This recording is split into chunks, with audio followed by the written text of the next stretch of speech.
नमस्ते, मैं दुर्गा सिंह, शिशु निकेतन स्कूल के यूट्यूब चैनल पर एक बार पुनः आपका हार्दिक स्वागत। एक बार पुनः मैं आपके सामने इतिहास का एक अन्य टॉपिक भारतीय इतिहास के स्वर्णिम पृष्ठ, एक दूसरा अध्याय लेकर आपके सामने मुखातिब हुआ हूं। इस चैनल को आप लाइक कीजिए, सब्सक्राइब कीजिए। इतिहास एक संक्षिप्त नहीं होकर इतिहास एक विस्तृत विषय है। इतिहास के जितने भी टॉपिक है बड़े बड़े हैं, विस्तृत है, विशालकाय है, बहुत लंबे समय तक चलते रहते हैं। लेकिन हम कोशिश करेंगे कि 12th का जो सिलेबस है उसी सिलेबस के अकॉर्डिंग हम अपने टॉपिक को क्लियर करते चलते रहेंगे। ध्यान से पढ़ें और ध्यान से सुनें। आज का जो अपना टॉपिक है भारतीय इतिहास के स्वर्णिम पृष्ठ। स्वर्णिम पृष्ठ अर्थात भारतीय इतिहास के वो पृष्ठ जो स्वर्णिम है। अब स्वर्णिम पर ध्यान दीजिए आप। स्वर्णिम का मूल शब्द है स्वर्ण। स्वर्ण का अर्थ होता है सोना। स्वर्णिम का अर्थ होता है सुनहरा। यानी वो पृष्ठ जो सुनहरे हैं, चमकीले हैं, गौरव करने वाले हैं, उन पृष्ठों पर हम चर्चा करेंगे। तो सबसे पहले इतिहास के पृष्ठों को स्वर्णिम बनाने वाले वो राजवंश, उस राजवंश में सबसे पहले मौर्य साम्राज्य के बारे में पढ़ेंगे। भारतीय इतिहास में मौर्य साम्राज्य 322 ईसा पूर्व से 185 ईसा पूर्व तक लंबे शासन अवधि में शासन करने वाला साम्राज्य था। इस साम्राज्य ने महत्वपूर्ण क्षेत्रों में, उल्लेखनीय क्षेत्रों में अपना योगदान दिया था। हम उसी मौर्य साम्राज्य के बारे में विस्तार से जानते हैं। सबसे पहले मौर्य साम्राज्य के स्रोत के बारे में जानते हैं। यानी मौर्य साम्राज्य के स्रोत कहाँ उपलब्ध है भारतीय इतिहास में। भारतीय इतिहास के अलावा मौर्य साम्राज्य के बारे में अगर हमें जानकारी प्राप्त करनी हो तो वो कौन कौन से स्रोत हैं जहां से हम इनकी जानकारी प्राप्त कर सकते हैं। मौर्य साम्राज्य की स्थापना की थी चंद्रगुप्त मौर्य ने। चंद्रगुप्त मौर्य ने 322 ईसा पूर्व में मौर्य साम्राज्य की स्थापना की थी। और मौर्य साम्राज्य की स्थापना करने में चंद्रगुप्त का बराबर सहयोग किया था एक ब्राह्मण जिसका नाम था चाणक्य। चाणक्य, विष्णुगुप्त और कौटिल्य, 3 नाम से भारतीय इतिहास में इसको जाना जाता है। चंद्रगुप्त मौर्य ने मौर्य साम्राज्य की स्थापना की थी। अब मौर्य साम्राज्य की जानकारी के स्रोत जो है उसके बारे में हम चर्चा करते हैं। कौटिल्य का अर्थशास्त्र, कौटिल्य यही चाणक्य, इसके द्वारा लिखा ग्रंथ अर्थशास्त्र, विशाखदत्त का मुद्रा राक्षस, सोमदेव का कथा सरित सागर, शैमेंद्र की वृत्त कथा मंजरी, बौद्ध ग्रंथ दीपवंश व महावंश, चीनी यात्री फायान, रैनसांग के विवरणों तथा रुद्रदामन के जूनागढ़ अभिलेख एवं अशोक के अभिलेखों से मौर्य साम्राज्य के इतिहास की जानकारी मिलती है। ये ऐसे महान ग्रंथ है भारत के जिससे मौर्य साम्राज्य की अथाह जानकारी हमें प्राप्त होती है। मौर्य साम्राज्य की स्थापना करने वाले थे चंद्रगुप्त। स्थापना करने वाले शासक चंद्रगुप्त के बारे में जानकारी प्राप्त करते हैं। 222 ईसा पूर्व में ये मगध के सिंहासन पर बैठा था। मगध की राजधानी पाटलिपुत्र थी। पाटलिपुत्र को वर्तमान में पटना कहते हैं, जो बिहार की राजधानी है। बिहार और उत्तर प्रदेश का क्षेत्र पटना कहलाता है और यही क्षेत्र मगध के रूप में जाना जाता है।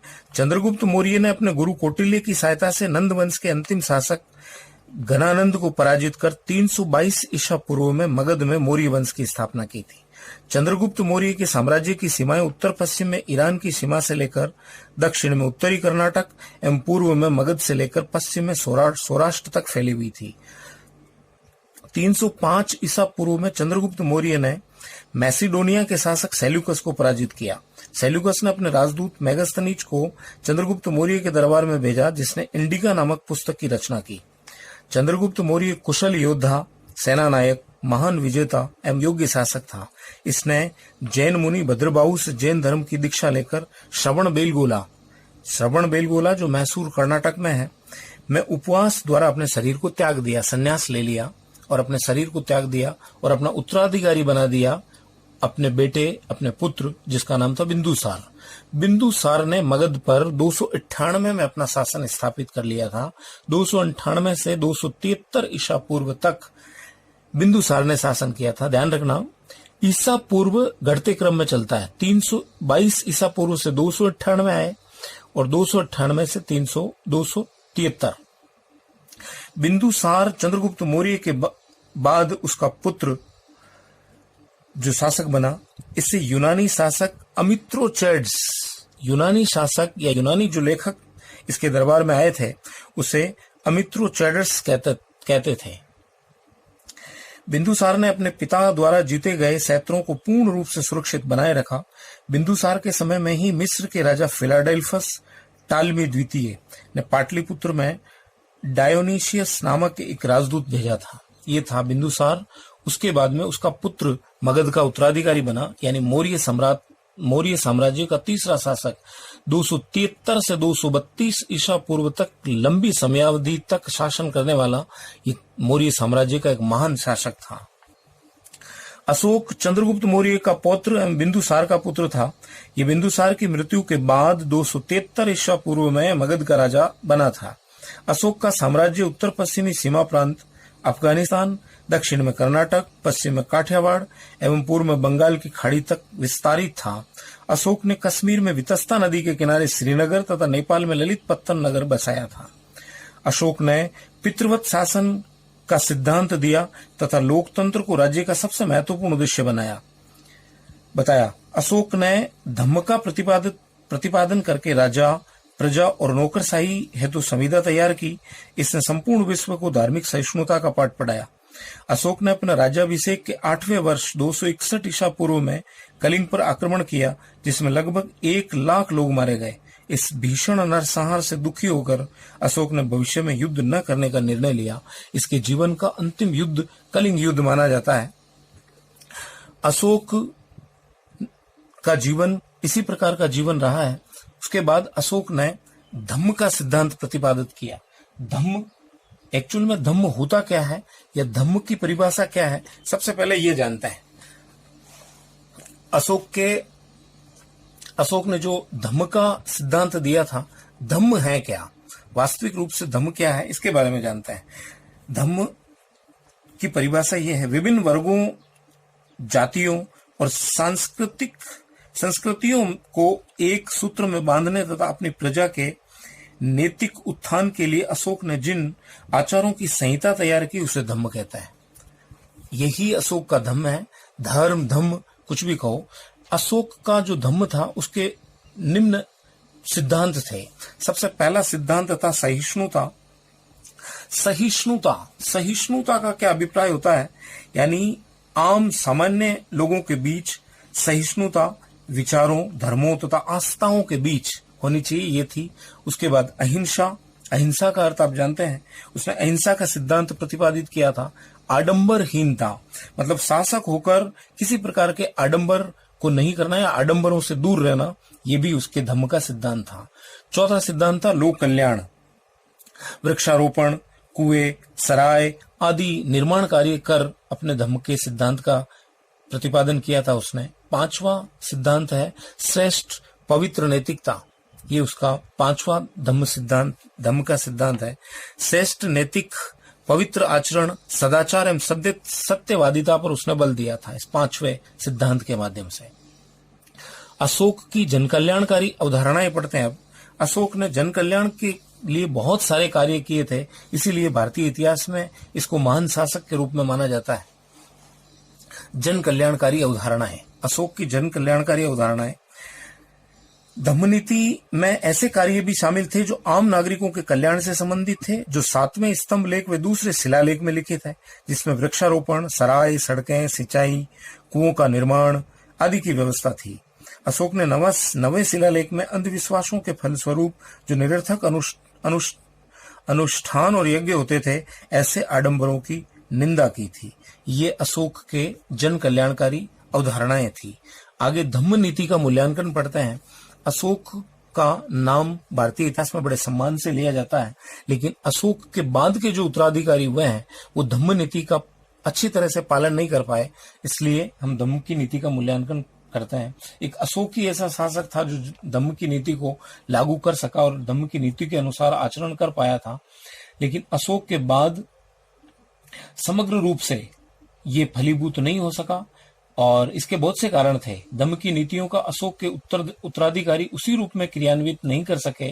धम्म दुर्बल शासकों, राजनीतिक अनिश्चितता व सीमाओं की असुरक्षा के कारण फलीभूत नहीं हो सका, क्योंकि धम्म की नीति का कार्यान्वयन शांति काल में ही संभव था। तो धम्म की नीति का मूल्यांकन इस तौर पे किया जाता है। अशोक के जो प्रशासनिक सुधार थे, अशोक के प्रशासनिक सुधार देखते हैं। अशोक ने अपने प्रशासन के रूप में बहुत सारे सुधार किए थे। अशोक एक प्रशासक सम्राट के रूप में जाना जाता है। जितना वो उसकी महानता का कारण भारतीय इतिहास में एक प्रशासक के रूप में है। अशोक के प्रशासनिक सुधार, राजुक, युक्त एवं प्रादेशिक आदि अधिकारियों की उसने नियुक्ति की, धर्म महापात्रों की नियुक्ति की, दंड विधानों को उसने उदार बनाया, अहिंसा के पालन पर बल दिया, प्राणी मात्र के कल्याण के लिए चिकित्सा, सड़कें, कुएं व वृक्षारोपण आदि कार्यों पर बल दिया, वैदेशिक नीति को समसामयिक बनाया, धम्म का प्रतिपादन करके राजा, प्रजा व नौकरशाही के लिए एक संविधा तैयार की। ये था उसके प्रशासनिक सुधार। बहुत सारे सुधार इसमें शामिल हैं। अब पढ़ते हैं हम मौर्य प्रशासन। किसी भी साम्राज्य की गुणवत्ता उसके प्रशासन पर निर्भर करती है। मौर्य प्रशासन में सबसे पहले पढ़ेंगे केंद्रीय प्रशासन। उनका प्रशासन कैसा था मौर्यों का? मौर्य अपना प्रशासन किस रूप में करते थे, कैसे करते थे, ये जानते हैं। सबसे पहले केंद्रीय प्रशासन, सेंट्रल गवर्नमेंट, उनका केंद्रीय प्रशासन कैसा था ये पढ़ते हैं। केंद्रीय प्रशासन में सबसे पहले राजा, केंद्रीय प्रशासन में सबसे पहले राजा को रखा जाता है। राजा शासन प्रणाली का केंद्र बिंदु था। महत्वपूर्ण नीति संबंधी निर्णय राजा स्वयं लेता था। व्यवस्थापिका, न्यायपालिका एवं कार्यपालिका की समस्त शक्तियां राजा में निहित थी। राजा के मुंह से निकलने वाला हर एक शब्द कानून होता था। उसके बाद में मंत्रिपरिषद, राजा को आर्थिक, सामाजिक और राजनीतिक कार्यों में मदद देने के लिए एक मंत्रिपरिषद थी, जिनकी नियुक्ति वंश व योग्यता के आधार पर राजा स्वयं करता था। मंत्रियों की अंतिम निर्णय का अधिकार राजा का था। उसके बाद में अधिकारी, मंत्रिपरिषद के अलावा कुछ अधिकारी भी नियुक्त किए जाते थे। अधिकारी शीर्ष राज्य अधिकारियों की संख्या 18 थी। इन्हें तीर्थ कहा जाता था। अधिकारियों को यानी 18 जो शीर्ष अधिकारी थे यानी टॉप लेवल के अधिकारी थे, इनकी 18 संख्या थी और इन्हें क्या कहा जाता था? तीर्थ कहा जाता था। नगर प्रबंध, अब उसके बाद नगर का प्रबंध देखते हैं। नगर का प्रबंध कैसा था? नगर प्रबंध हेतु 5-5 सदस्यों की 6 समितियां होती थी, जो विभिन्न कार्यों, उद्योग एवं शिल्प, विदेशियों, जनगणना, वाणिज्य, व्यापार, निर्मित वस्तुओं की देखभाल, रख रखाव का कार्य करती थी। उसके बाद आती है सेना। नगर प्रबंध के बाद में सेना का कार्य कैसा था? सैन्य विभाग का सबसे बड़ा अधिकारी सेनापति होता था। सेना की 6 शाखाएं थी, जो क्रमशः पैदल, अश्व, हाथी, रथ, यातायात एवं नौसेना में विभक्त थी। 5-5 सदस्यों की समिति इनकी देखभाल करती थी। ये थी सेना। सेना भी महान थी। ये नहीं कि अशोक ने अपने जीवन काल के अंतिम दिनों में बौद्ध धर्म स्वीकार कर लिया था, इसका मतलब सेना का ह्रास हो गया था। सैनिक दृष्टि से भी मौर्य साम्राज्य एक विशाल शासक था। अब किसी भी शासक की गुणवत्ता निर्भर करती है उसके गुप्तचर व्यवस्था पर। तो गुप्तचर व्यवस्था के बारे में नजर डालते हैं कि मौर्यों की गुप्तचर व्यवस्था कैसी थी। गुप्तचर मंत्रियों से लेकर आम जनता की गतिविधियों पर नजर रखते थे। गुप्तचरों की संख्या एवं संचार नाम से पुकारा जाता था। गुप्तचरों को संस्था एवं संचार नाम से पुकारा जाता था। उनको संस्था भी कहा जाता था और संचार भी कहा जाता था। गुप्तचर के बाद में आता है न्याय। उनकी न्याय व्यवस्था कैसी थी मौर्यों की? मौर्य धर्म, व्यवहार, चरित्र एवं राज शासन न्याय संहिता के इनके स्रोत थे। चरित्र, धर्म, व्यवहार एवं राज शासन इस न्याय संहिता के स्रोत थे और इसी आधार पर ये न्याय करते थे। कंटक शोधन और धर्मस्थीय, जो आज के दीवानी और फौजदारी न्यायालय होते हैं, क्रमशः वैसे ही न्यायालय कंटक शोधक और धर्मस्थीय न्यायालय थे। राजस्व प्रशासन कैसा था? एडमिनिस्ट्रेटिव या एग्रीकल्चर, रेवेन्यू डिपार्टमेंट कैसा था? ये राजस्व प्रशासन। समाहर्ता राजस्व विभाग का प्रमुख अधिकारी होता था। दुर्ग, राष्ट्र, वज्र, सेतु, वन, खाने, आयात निर्यात आदि राजस्व प्राप्ति के मुख्य स्रोत थे। ये राजस्व प्रशासन हो गया, उसके बाद में जनोपयोगी कार्य, जनता के उपयोग में लिए जाने वाले कार्य, ये कैसे थे ये जानते हैं। मौर्य साम्राज्य में जनोपयोगी सेवाओं में सिंचाई, सड़क, सराय, चिकित्सा आदि को महत्व दिया गया, जिसकी व्यवस्था प्रशासनिक अधिकारी करते थे। तो ये तो था केंद्रीय प्रशासन, सेंट्रल गवर्नमेंट के द्वारा किए जाने वाले कार्य। अब पढ़ते हैं हम प्रांतीय शासन। प्रांतीय शासन कैसा था उसके बारे में जानते हैं। प्रांतीय मतलब प्रांतों का शासन।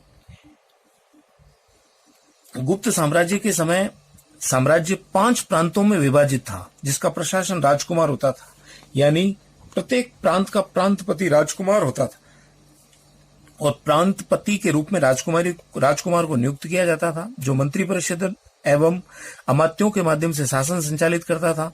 5 प्रमुख प्रांत थे: उत्तरापथ, दक्षिणापथ, अवंतीपथ एवं मध्य प्रांत तथा कलिंग। ये 5 प्रांतों में पूरा का पूरा मौर्य साम्राज्य बटा हुआ था। उसके बाद में हम चर्चा करते हैं जनपद एवं ग्रामीण। गांव सबसे छोटी इकाई था प्रशासन की। गांव के मुखिया को ग्रामीण कहा जाता था। गोप एवं स्थानिक जनपद व गांवों के बीच मध्यस्थता का कार्य करते थे। तो ये था प्रांतीय और जनपद व ग्रामीण व्यवस्था। अब पढ़ते हैं हम गुप्त साम्राज्य। मौर्य साम्राज्य के बाद ही गुप्त साम्राज्य, ये भी इनके समय को भारत का स्वर्ण काल कहा जाता है। गुप्त साम्राज्य का उदय 3री शताब्दी में हुआ था। विष्णु पुराण में गुप्तों के बारे में विशेष जानकारी मिलती है। इससे पहले मौर्योत्तर काल देखते हैं। मौर्योत्तर मतलब मौर्यों के बाद का काल, यानी मौर्यों के बाद में जिन शासकों ने शासन किया था उसको मौर्योत्तर काल कहते हैं। पुराणों में मौर्य वंश का शासन 37 वर्षों तक माना जाता है। अर्थात चंद्रगुप्त मौर्य ने 322 ईसा पूर्व और अंतिम मौर्य सम्राट बृहद्रथ, इसने 180 ईसा पूर्व तक शासन किया था।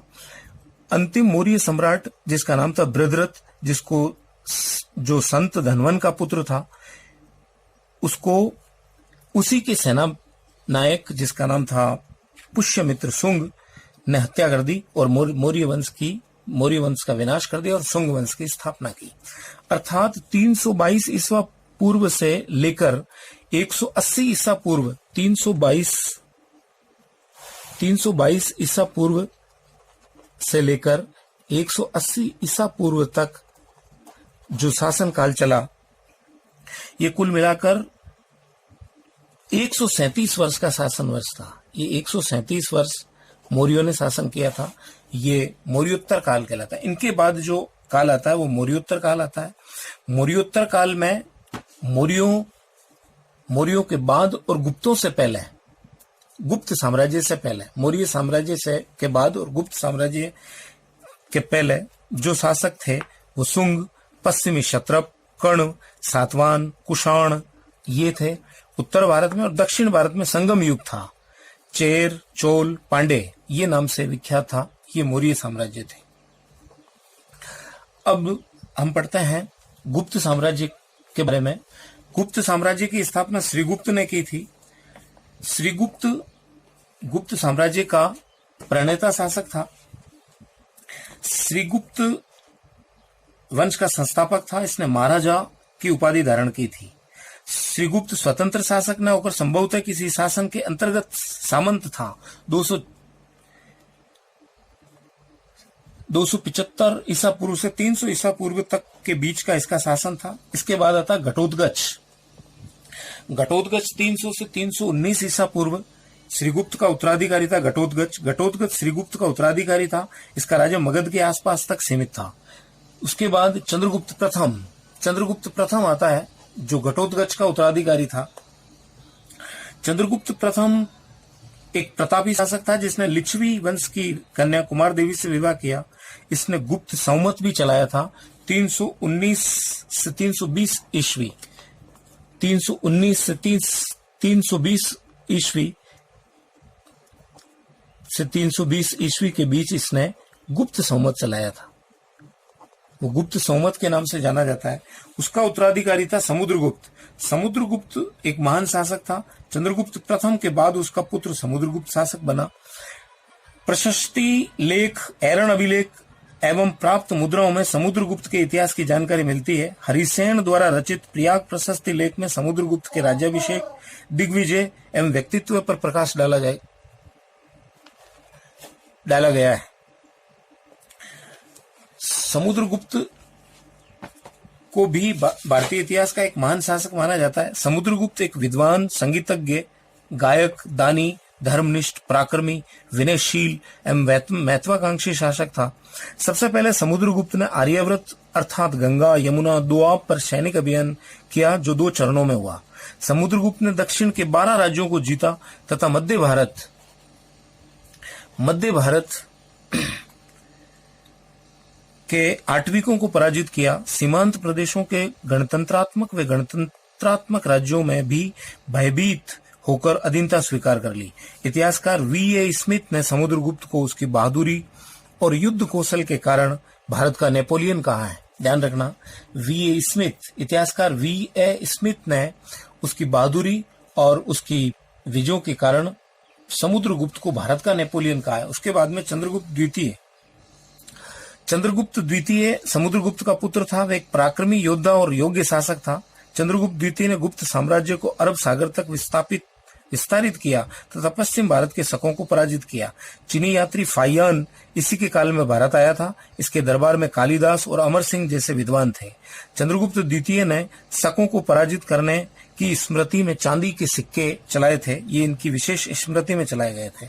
उसके बाद में कुमारगुप्त प्रथम, चंद्रगुप्त द्वितीय के पुत्र कुमारगुप्त ने बड़ी संख्या में मुद्राएं जारी की थी। उन्हें अपने शासन के अंतिम दिनों में पुष्य मित्र जातियों के विद्रोह का सामना करना पड़ा। कुमारगुप्त को नालंदा विश्वविद्यालय का संस्थापक माना जाता है। उसके बाद और गुप्त साम्राज्य का अंतिम महत्वपूर्ण शासक, महत्वाकांक्षी शासक जिसने गुप्त साम्राज्य की सीमाओं को यथावत रखा, वो था स्कंदगुप्त। स्कंदगुप्त प्रजापालक, उदार एवं धर्म सहिष्णु शासक था। उसने हुणों को पराजित किया। चंद्रगुप्त ने गिरनार पर्वत पर स्थित सुदर्शन झील के निर्माण का कार्य गवर्नर पर्णदत्त के पुत्र चक्रपालित को सौंपा था, जिसने झील के किनारे एक विष्णु मंदिर का निर्माण करवाया था। स्कंदगुप्त के बाद के जो शासक थे, ये जितने भी शासक हैं, इनके शासकों की समयावधि आपके सामने अंकित है। और इनके स्कंदगुप्त के जो बाद के शासक थे वो है पुरुगुप्त, नरसिंहगुप्त, ब्रह्मबुद्धगुप्त, बालादित्य गुप्त, कुमारगुप्त तृतीय, विष्णुगुप्त आदि। उसके बाद गुप्त साम्राज्य का पतन हो गया। गुप्त साम्राज्य के समय में सुदर्शन झील एक विशेष जो थी, सुदर्शन, सु का मतलब सुंदर, जो देखने में ही सुंदर हो, ऐसी झील का निर्माण गुप्त शासकों ने ही करवाया था। सुदर्शन झील के बारे में जानते हैं। सुदर्शन झील का निर्माण ऐसा माना जाता है स्कंदगुप्त ने करवाया था। सुदर्शन रुद्रदामन के जूनागढ़ अभिलेख में सुदर्शन झील के बारे में वर्णन मिलता है। चंद्रगुप्त मौर्य के सौराष्ट्र प्रांत के गवर्नर वैश्य पर्ण पुष्यगुप्त द्वारा जन कल्याण हेतु सुदर्शन झील के निर्माण करवाया गया एवं स्वयं रुद्रदामन द्वारा इसकी मरम्मत कराने का उल्लेख मिलता है। स्कंदगुप्त के जूनागढ़ अभिलेख का अनुसार भारी वर्षा के कारण टूटने से झील के बांध का पुनर्निर्माण सौराष्ट्र प्रांत के राज्यपाल पर्णदत्त के पुत्र गिरनार के प्रशासक चक्रपालित ने करवाया था। सुदर्शन झील प्राचीन भारत के शासकों द्वारा जल प्रबंधन एवं संरक्षण का एक उत्कृष्ट उदाहरण है। स्कंदगुप्त ने इस सुदर्शन झील में महत्वपूर्ण भूमिका निभाई थी। तो ये था मौर्य और गुप्त साम्राज्य जिसके बारे में हमने पढ़ा। अब आज के इसी अध्याय में से, इसी टॉप में से आपको कुछ प्रश्नों के उत्तर देने हैं, ध्यान से सुनना। गुप्त वंश की स्थापना किसने की? पहला प्रश्न आपका, गुप्त वंश की स्थापना किसने की? इसके ऑब्लिक मौर्य वंश की स्थापना किसने की? ये भी इसी प्रश्न का उत्तर भी आपको देना है। गुप्त संवत का आरंभ कब हुए, किसने किया? इसी अध्याय में ढूंढेंगे आप, मिल जाएगा उत्तर। चंद्रगुप्त मौर्य ने किस वंश की स्थापना की?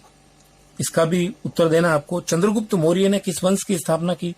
धम्म के सिद्धांत कौन कौन से थे, वो आपको बताना है। धम्म के सिद्धांत कौन कौन से थे, आपको बताना है। और अगला और अंतिम प्रश्न है, मौर्य साम्राज्य के इतिहास के प्रमुख स्रोत हमने पढ़े थे, उसके बारे में आपको जानकारी देनी है। ये फाइंड आउट करना है आपको। कैसा लगा? इस YouTube चैनल को आपको लाइक करना है, सब्सक्राइब करना है और शेयर करना है। घर रहिए, मस्त रहिए, पढ़ते रहिए और अच्छे से पढ़ते रहिए। धन्यवाद। मिलेंगे अगले एक नए टॉपिक के साथ, तब तक के लिए धन्यवाद।